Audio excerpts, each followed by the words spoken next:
Os assinantes do Observador têm acesso antecipado a todos os episódios desta série, já disponíveis em observador.pt.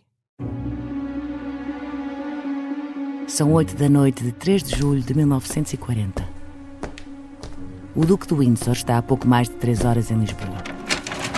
Acaba de receber um telegrama que o deixa desorientado. Não sabe o que fazer. Quando chegou naquela tarde, era já um homem muito pressionado. A expressão preocupada que não escapou aos jornalistas escondia um dilema. Regressar à Inglaterra e deixar cair as condições que tinha posto para voltar, ou manter-se irredutível. Até aqui conseguiu adiar ao máximo o regresso a Londres. Mesmo com uma guerra em curso que o obrigou a sair de França para o sul da Europa, não queria voltar sem ter um mínimo de garantias. Um homem que já foi rei não poderia regressar de qualquer maneira. Precisava de um cargo à altura. E acima de tudo, Eduardo insiste numa obsessão que o persegue há anos. A família tem de reconhecer a mulher com quem casou e que o levou a abdicar do trono. Mas a posição de força não está a dar resultado. Governo e família real não aceitam nenhuma das condições e a margem de manobra está a chegar ao fim. O tempo começa a escassear. Lisboa é o último porto seguro da Europa Ocidental. Não há mais para onde fugir. Agora este telegrama deixa-o sem alternativa. Vem do primeiro-ministro, Winston Churchill, e é uma clara ameaça. José António Barreiros é advogado e tem vários livros publicados sobre a espionagem em Portugal durante a Segunda Guerra Mundial. Ele estava em funções militares em França, e, portanto, abandonou-as sem pré-aviso. E, portanto, o Winston Churchill, através do embaixador Walter Selby, faz-lhe chegar uma carta em que diz: Vossa Majestade terá que enfrentar a corte marcial, se não se apresentar neste país. É uma carta humilhante. O carro sai de manhã da Casa da Boca do Inferno, em Cascais. O Duque dirige-se à Embaixada Britânica em Lisboa. Vai comunicar a decisão de abandonar o país naquele mesmo dia, às 11h40 da noite. Está finalmente resignado. Perante a ameaça de Churchill, deixa cair todas as exigências.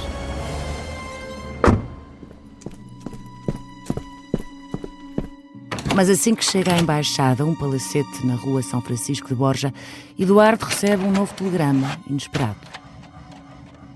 E essa notícia vai mudar tudo.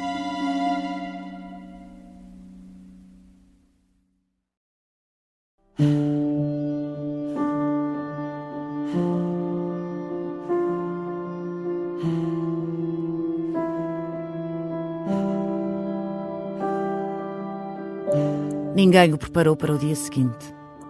Na mesma noite em que abdicou, em dezembro de 1936, Eduardo VIII foi colocado num navio de guerra britânico e enviado para o exílio. Já com um novo título, passou a ser o Duque de Windsor.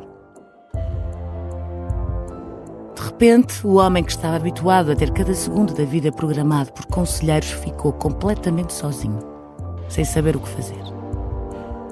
Era demasiado perigoso ter 2 reis no mesmo país. E não foi só uma exigência do governo. A própria mãe, a rainha Mary, não queria que Eduardo ficasse e fizesse sombra ao irmão, o novo rei, Jorge VI. Mas esse não era o único problema. O duque era visto como sendo demasiado próximo da Alemanha.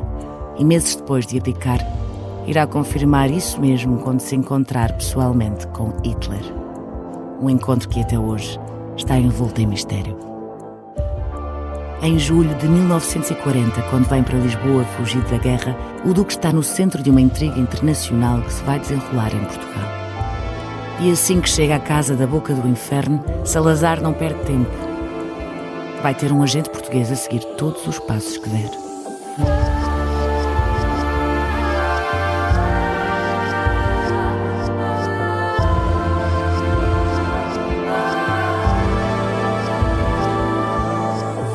Este é Um Rei na Boca do Inferno, uma série para ouvir em 6 episódios que faz parte dos Podcast Plus do Observador. É narrada por mim, Soraya Chaves, com banda sonora original de Cláudio Pascoal.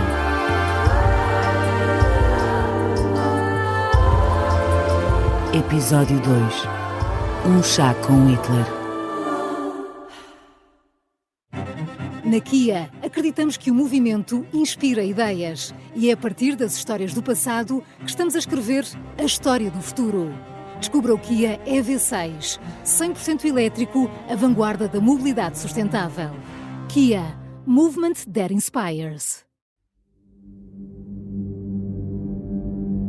Já estava tudo planeado ao milímetro, mesmo antes da chegada do Duque. Salazar sabe que não pode facilitar.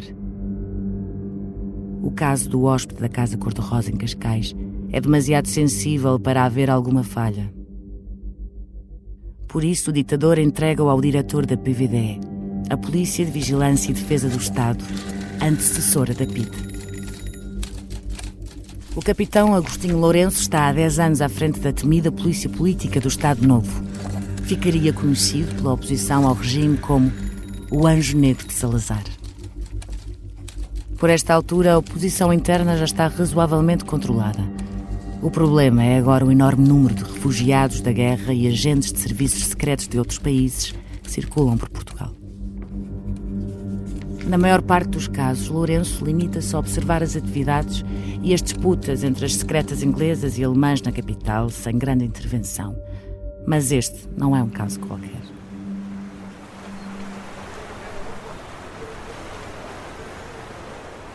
A mansão da Boca do Inferno, onde os duques de Windsor se instalaram, é rapidamente inundada de agentes. Tanto nas proximidades, patrulhando a zona em redor e mandando parar todos os carros que se aproximam ao menos de 1 quilómetro, como dentro da casa, infiltrados entre os empregados. A um desses agentes colocados no interior é atribuída uma missão especial. Nos próximos dias vai ter de seguir todos os passos do Duque. Relatar onde vai, com quem fala, a que horas sai de casa, a que horas chega. Os relatórios começam logo a 4 de julho, o primeiro dia completo do Duque em Portugal. A descrição é bastante breve, constituída por uma frase apenas. O Duque de Windsor esteve na embaixada do seu país, tendo regressado a Cascais às 18 horas, não voltando a sair. Claramente, nesse dia, o agente português não estava dentro da embaixada, porque se estivesse, teria percebido que foi ali que a história começou a mudar.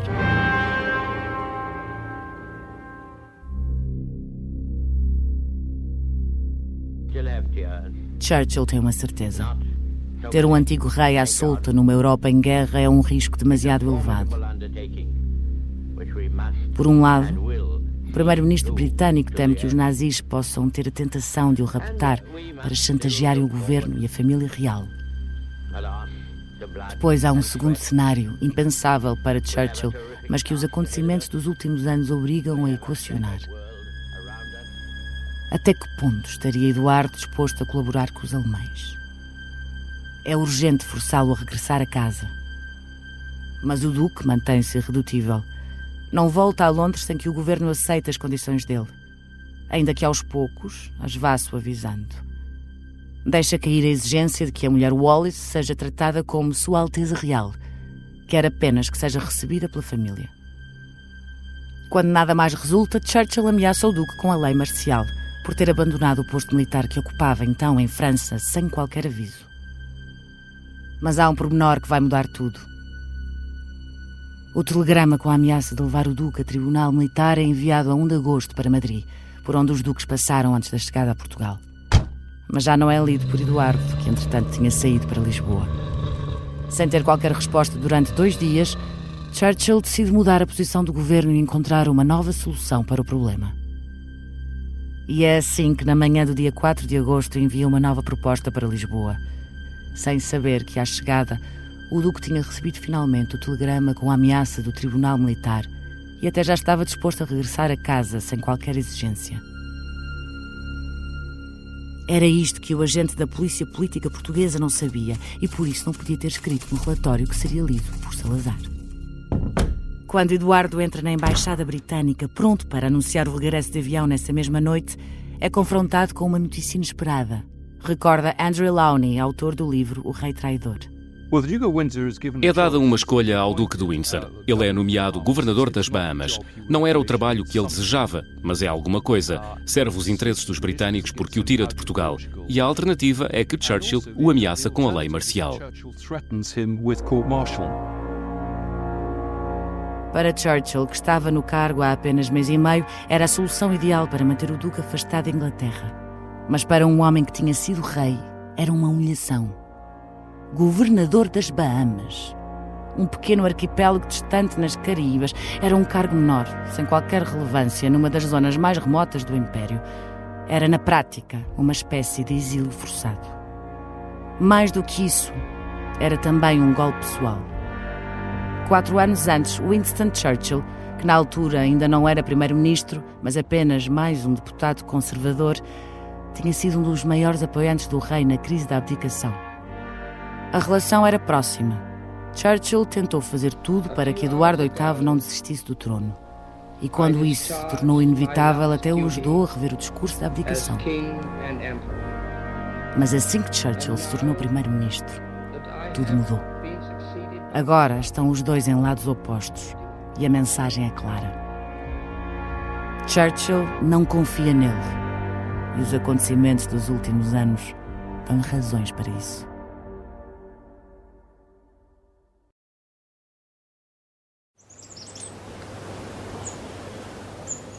Junho de 1937, 3 anos antes da chegada a Lisboa. Eduardo e Wallis Simpson estão finalmente juntos depois de 6 meses separados após a abdicação. Wallis tinha de esperar pela formalização do divórcio do segundo marido. Não podia estar com o amante sob risco de as suspeitas de adultério prejudicarem o processo. O Duque passou esse tempo na Áustria, num castelo dos barões de Rothschild. Ela em Cannes, no sul de França, em casa de velhos amigos. Ele ligava-lhe todos os dias e escrevia-lhe cartas assinadas simplesmente com W.E., as iniciais de cada um, que juntas fazem também a palavra nós, em inglês. Vivia num quarto rodeado de fotografias dela, que tinha colocado estrategicamente em cima de cadeiras à volta da cama. Estava completamente obcecado pela mulher que o levou a abdicar. Assim que o divórcio saiu, Eduardo partiu imediatamente no expresso do Oriente para o norte de França, onde finalmente se viriam a juntar e a casar. Ainda antes do casamento, Wallis dá uma entrevista ao New York Times. Garante que não tem qualquer desejo de ser rainha e nega os rumores que apareceram na altura de que chegou a ter um caso com Ribbentrop, o embaixador alemão em Londres. Confirma que o conheceu, mas que nunca trocaram mais do que 2 ou 3 palavras banais. The romance of the century reached full flower at a castle in Mons, France. There, the king who abdicated his throne married the woman he loved. A cerimónia acontece a 3 de junho de 1937, mas está muito longe de ser um casamento real. Tem apenas 12 convidados. Ninguém da família real está presente e mesmo os amigos foram aconselhados a não ir. Para piorar tudo, dias antes, o Duque recebeu a notícia de que o governo tinha bloqueado a atribuição do título de Sua Alteza Real a Wallis Simpson. Quando ele foi informado, na véspera do casamento, que a mulher não iria receber o título de Sua Alteza Real, ele recebeu essa informação como uma bala e nunca recuperou desse momento. A jornalista e escritora Anna Pasternak garante que este foi um momento decisivo. Eduardo nunca mais perdoou a família e o ressentimento pelo que aconteceu, acompanhado por um desejo de vingança, pode explicar muito do que vai fazer nos próximos anos.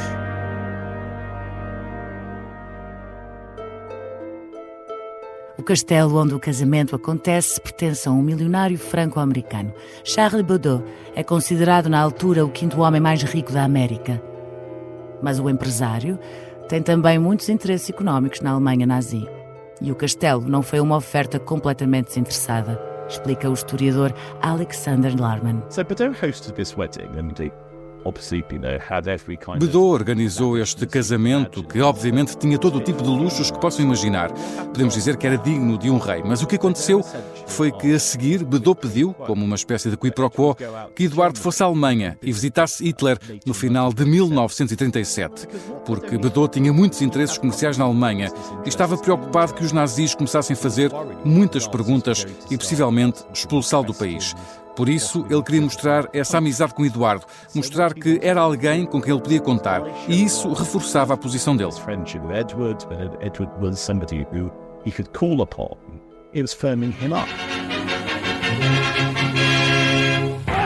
Berlin. A huge crowd greeted the Duke and Duchess of Windsor and they were specially... 11 de outubro de 1937. Eduardo e Wallace chegam de comboio a Berlim e são recebidos em euforia. A estação está decorada com bandeiras do Reino Unido, alternadas com bandeiras nazis com a cruz suástica. O Duque decide ir para a frente com a visita à Alemanha, apesar de ser aconselhado pelo governo britânico a não o fazer. Oficialmente, o motivo é visitar fábricas e projetos de habitação social no país. Mas há outra razão que leva Eduardo a aceitar: dar a Wallace o tratamento real que ela nunca chegou a ter, explica a autora Anna Pasternak. E o Duque disse: se tratarem a minha visita como uma visita real, podem fazer com que todos se dirijam à minha mulher como Sua Alteza Real? Vão todos prestar-lhe cortesia? Sim. Então ele pensou: ótimo, é mesmo isto que eu quero. Quero que a minha mulher viva o que deveria ter sido o direito dela enquanto minha mulher, ter uma visita real. Na minha opinião, essa é a principal razão pela qual ele foi à Alemanha. Ele queria que a Wallace tivesse as mesmas honras que teria tido caso fosse Rainha de Inglaterra. Os duques passam 12 dias na Alemanha num programa intenso em várias cidades. Joseph Goebbels, o ministro da propaganda de Hitler, há de escrever no diário pessoal naqueles dias que o Duque é uma figura simpática e agradável e que é uma pena que já não seja rei, porque com ele os alemães poderiam ter constituído uma aliança. Depois de já terem organizado os Jogos Olímpicos no ano anterior, os nazis usam a atenção internacional dada à visita de um membro da família real britânica como uma forma de propaganda, diz o historiador Alexander Larman. Ele foi sempre visto como a pessoa que eles queriam ter no trono. E, claro, Eduardo era demasiado estúpido para perceber que estava a ser usado como um peão. Por isso, quando foram à Alemanha, em 1937, Eduardo transformou-se numa ferramenta de propaganda. O ponto alto da visita acontece a 22 de outubro, um dia antes de partirem. Os duques de Windsor chegam a Munique e apanham um comboio especial para uma zona montanhosa, já perto da fronteira com a Áustria. Foram convidados para um chá com Hitler, na casa de verão do ditador. Os relatos daquele dia dão conta de que os duques chegaram antes da hora e tiveram de esperar pelo fim da cesta do Führer. Quando finalmente aparece para os receber, Hitler insiste em usar um intérprete, apesar de Eduardo falar alemão. Wallace é entretida por Eva Braun, a amante do ditador, numa outra sala. Hitler e Eduardo ficam a falar sozinhos, apenas com a presença do intérprete. A reunião começa por volta das 2:30 da tarde. Não há registro escrito do que terá sido discutido nesse encontro, mas Andrew Lowney, autor do livro O Rei Traidor, lança suspeitas. Não temos registro disso. A sensação é de que o material ou foi destruído ou foi censurado, mas questiona-se sobre o que é que eles terão falado. A versão oficial é de que só falaram de banalidades, mas dado o que viria a acontecer apenas alguns anos mais tarde, e tendo em conta as simpatias do Duque pela Alemanha nazi, seria surpreendente que não tenha sido discutido algo de muito sensível naquele chá. O único relato seria feito anos mais tarde pelo intérprete. O Duque e o Führer terão conversado durante cerca de 2 horas. Hitler falou a maior parte do tempo. O intérprete garante que não ouviu nada que indicasse que o Duque simpatizava realmente com a ideologia nazi, ao contrário do que Hitler parecia assumir. Mas mesmo que isso seja verdade, Alexander Larman considera que, no mínimo, a atitude do antigo rei foi ingênua e imprudente. Olhamos para a expressão na cara dele quando está no encontro, quando apertam as mãos. Ele está feliz, está encantado por estar com Hitler, está encantado por conhecer este homem que o está a elogiar, que o está a bajular. E nós pensamos: tu não percebes, pois não? Porque, obviamente, estamos em 1937. Sabemos quem Hitler é, sabemos o que se está a passar na Alemanha. Tivemos a Noite de Cristal, tivemos a Noite das Facas Longas, sabemos que os judeus foram discriminados, sabemos que é um país que se está a preparar para a guerra. O New York Times escreve no dia seguinte que a duquesa ficou visivelmente impressionada com a personalidade do ditador, que se despediu dela com afeto. Pegou-lhe nas mãos, antes de fazer a saudação nazi, que o duque terá retribuído. E de acordo com o intérprete, Hitler disse ainda uma frase que terá agradado especialmente a Eduardo. Wallace teria dado uma boa rainha.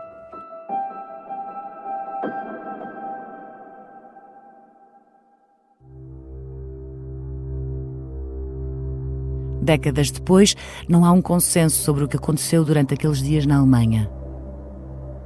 O duque foi ingênuo e alvo de aproveitamento pelos nazis, ou tinha ele próprio intenções políticas escondidas?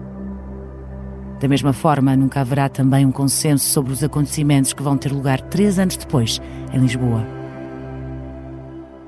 Mas há 2 certezas. A primeira é de que o duque tinha fortes ligações à Alemanha.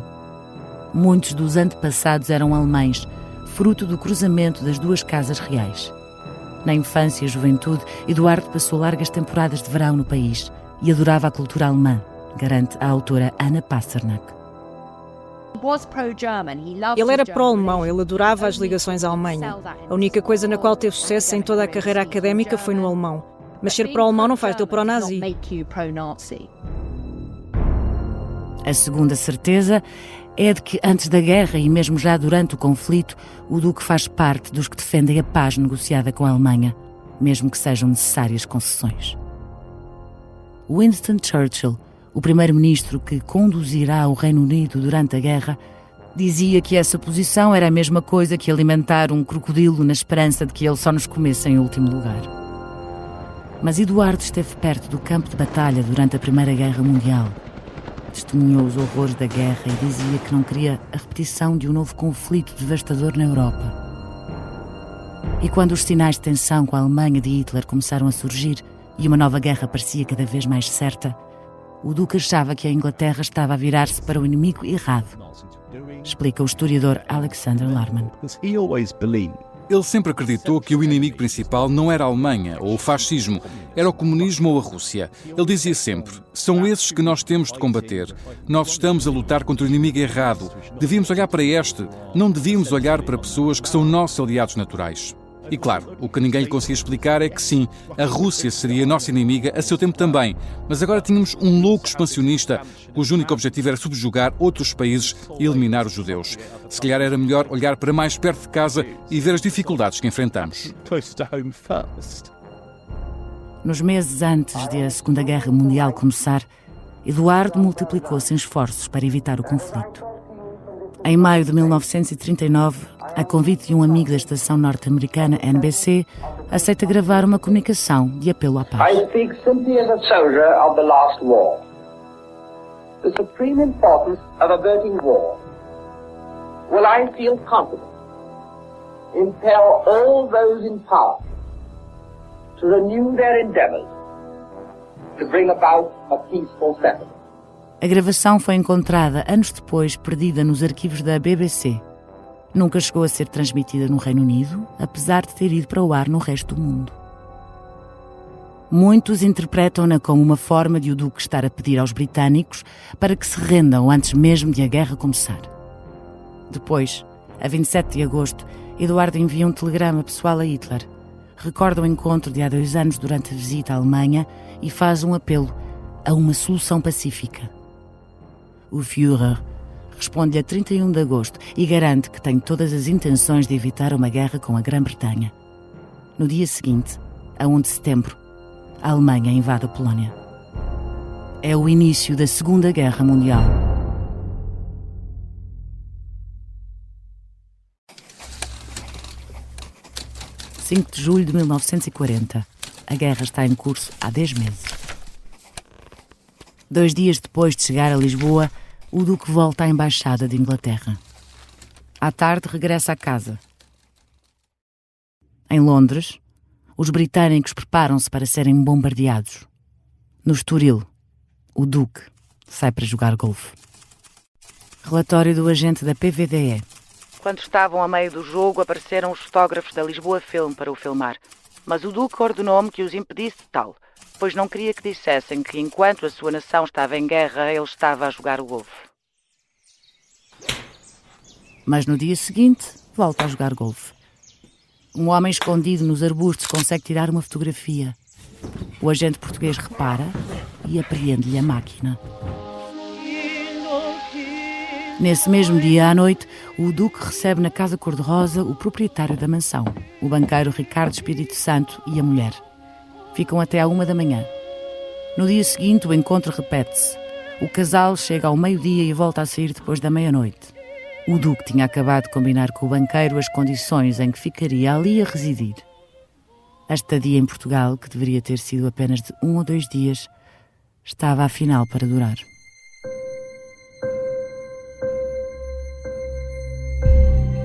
Outubro de 1939.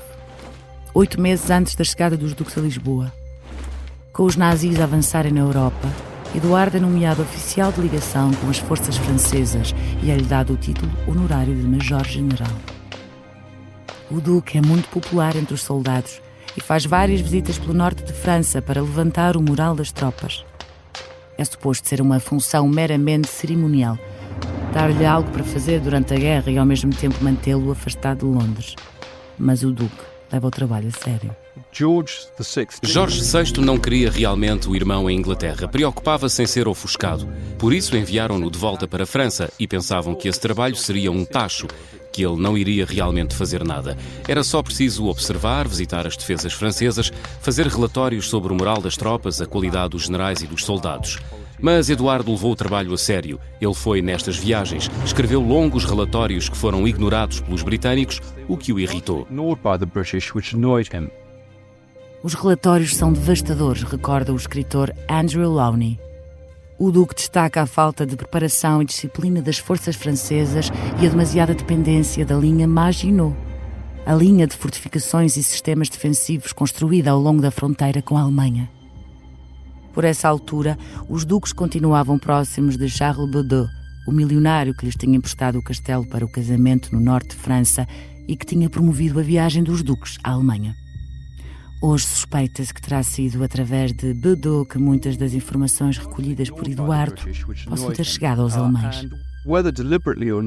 Quer tenha sido deliberado ou não, ele contou a Charles Baudot o que tinha descoberto. Por exemplo, as vulnerabilidades da linha Maginot, o facto de ter parado de funcionar era muito óbvio. E sabemos que este material foi passado para os alemães por Charles Baudot. Isto até pode ter vindo de um mordomo que Baudot tinha a trabalhar em casa do Duque de Windsor. Pode ter sido apenas uma conversa à noite, em que os segredos tenham sido revelados inadvertidamente ou deliberadamente. Mas o resultado é que os alemães mudaram os planos de guerra. E, como sabemos, em 1940, a França e a Holanda foram tomadas em poucos dias. As we know, France and Holland were overrun within days in 1940. Français, j'ai demandé à nos adversaires de mettre fin aux hostilités. Na madrugada de 10 de maio de 1940, os alemães invadem França e os Países Baixos através das Ardenas, uma zona que os relatórios do Duque tinham identificado como vulnerável. No fim do mês, Eduardo pede transferência para o sul, apanha Wallace Simpson em Biarritz e dirigem-se para perto de Cannes, onde tem casa. Nun rücken über dieselben Straßen deutsche Truppen in Paris ein. Mas a entrada triunfal dos alemães em Paris, a 14 de junho, volta a mudar tudo. 5 dias depois, uma caravana de carros organizada à pressa pela diplomacia britânica dirige-se para a fronteira com Espanha. A bordo vão os duques de Windsor. É dia 19 de junho. Wallace Simpson faz 44 anos. A viagem é um risco. Muitas das estradas estão já cortadas, cheias de soldados e refugiados. E mesmo que consigam chegar à fronteira espanhola, não têm vistos. O Duque faz uso da popularidade que tem para conseguir transpor as barricadas que vão encontrando pelo caminho. Sou o príncipe de Gales, deixem-me passar.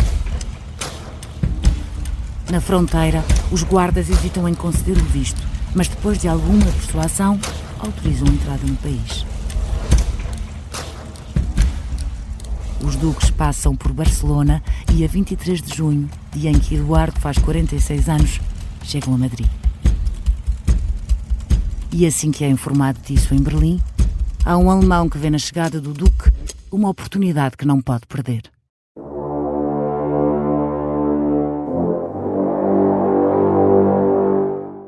Ribbentrop tem um segredo.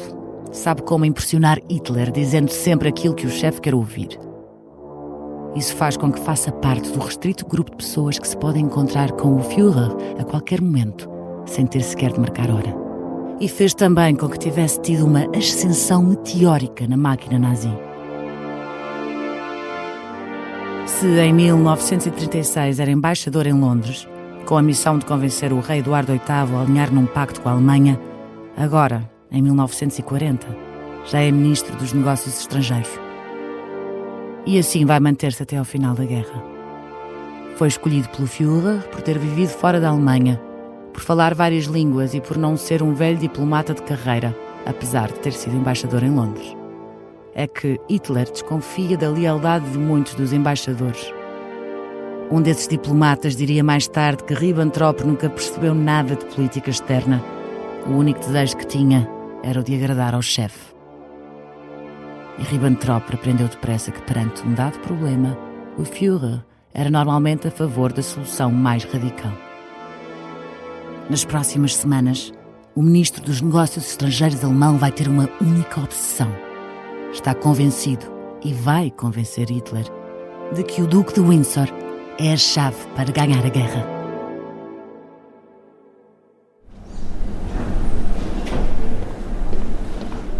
26 de junho de 1940.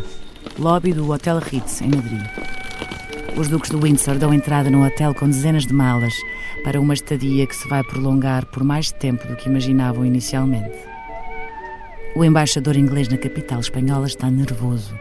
Sabe que o Ritz é um dos centros mais ativos da espionagem alemã em Madrid. É preciso supor que qualquer palavra dita nos corredores do hotel vai parar aos ouvidos dos nazis. Espanha está numa situação muito diferente de Portugal. Não declara a neutralidade após o início da guerra, explica a historiadora Margarida Magalhães Ramalho. E é bom nunca esquecer que, numa primeira fase, a Espanha só declara não beligerância. Enquanto que nós declaramos neutralidade, eles mantêm numa posição muito mais ambígua. Tanto é que a Espanha, ou que em Espanha, a Alemanha sempre teve um apoio enorme, muito mais do que ele teve em Portugal, e sobretudo havia aquela situação, que era um bocado caricata, que cá não era possível, de elementos fardados do exército alemão ou da Gestapo, ou do que quer que fosse, podiam andar fardados, ou aliados, ou o que seja. Portanto, isso era também, de alguma forma, uma diferença notória. Em Portugal, um dos grandes receios de Salazar era precisamente a entrada da Alemanha na Península Ibérica através de Espanha.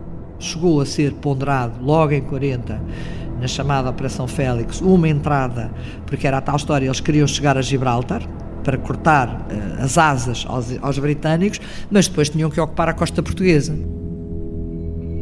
Hitler ainda pensa em controlar Gibraltar para fechar a entrada no Mediterrâneo, mas acaba por abandonar o plano quando se vira para a frente leste e para a Rússia. Em Madrid, o embaixador inglês sabe que não tem tempo a perder. É preciso tirar os duques o mais depressa possível de Espanha. Mas Eduardo coloca 3 condições para regressar. Primeiro, quer um cargo adequado à Inglaterra. Segundo, não quer perder o estatuto de exilado fiscal, que lhe permite não pagar impostos do dinheiro que recebe do Reino Unido. E, finalmente, já perdeu a ilusão de a mulher ser reconhecida como Alteza Real, mas quer que o rei e a família a recebam, nem que seja por uma vez. O casal não pode ser visto pelo público como tendo um estatuto menor. Segue-se uma acesa troca de telegramas entre o duque e o primeiro-ministro Winston Churchill, com o embaixador inglês pelo meio. O diplomata começa a ficar desesperado. Dá sinais disso nas comunicações. Teme que quanto mais tempo o casal permanecer em Espanha, maior a probabilidade de serem raptados ou usados pelos alemães. Pede ajuda ao chefe do governo. Seria possível enviar reforços para Madrid? Alguém em quem o Duque confie e que o possa convencer? Os canais diplomáticos alemães também estão especialmente ativos. O embaixador em Madrid pede instruções a Berlim sobre o que fazer com o Duque. O ministro dos Negócios Estrangeiros não esconde o entusiasmo quando percebe que Eduardo está num sítio que os alemães controlam.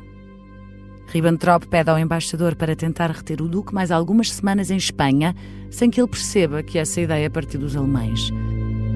O diplomata que usa a sua influência junto do ministro do Interior espanhol. O ministro alinha. Chega mesmo a oferecer ao Duque a possibilidade de ficar a residir num palácio na Andaluzia por tempo indeterminado. É uma oferta tentadora, mas Eduardo rejeita.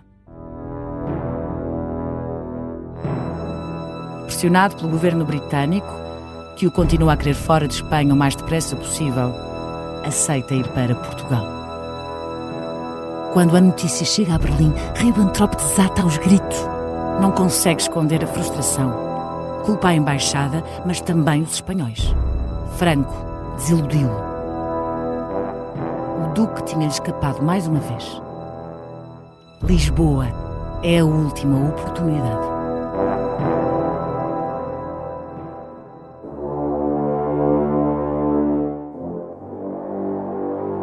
Deveria ter sido tudo destruído no final da guerra, mas a poucos dias da rendição, os oficiais alemães já estavam em fuga e não tiveram tempo de se livrar das provas.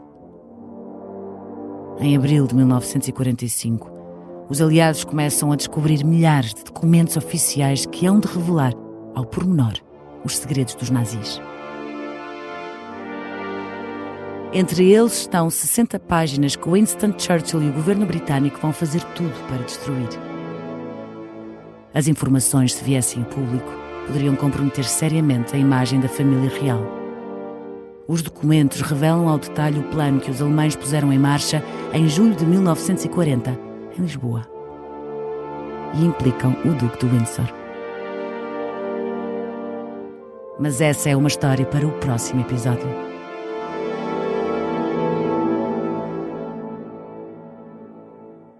No próximo episódio.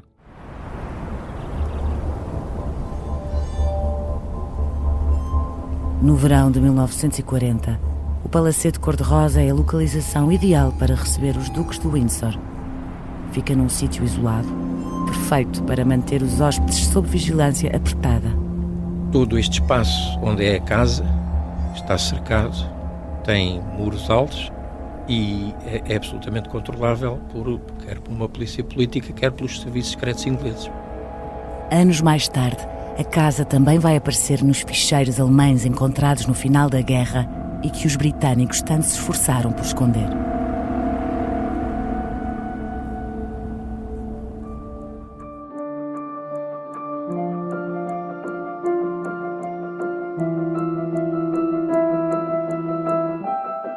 Um Rei na Boca do Inferno. É uma série em 6 episódios e faz parte dos Podcast Plus do Observador. É narrada por mim, Soraya Chaves, e tem banda sonora original de Cláudia Pascoal. O guião e as entrevistas são de João Santos Duarte. A sonoplastia deste episódio é de Artur Costa. O design gráfico é de Miguel Ferrazo Cabral. A edição é de Tânia Pereirinha e João Santos Duarte. A coordenação é de Miguel Pinheiro, Filomena Martins, Pedro Jorge Castro, Ricardo Conceição e Sara Antunes de Oliveira. Neste episódio, ouvimos sons retirados do YouTube. Podcast Plus do Observador é mais do que um podcast.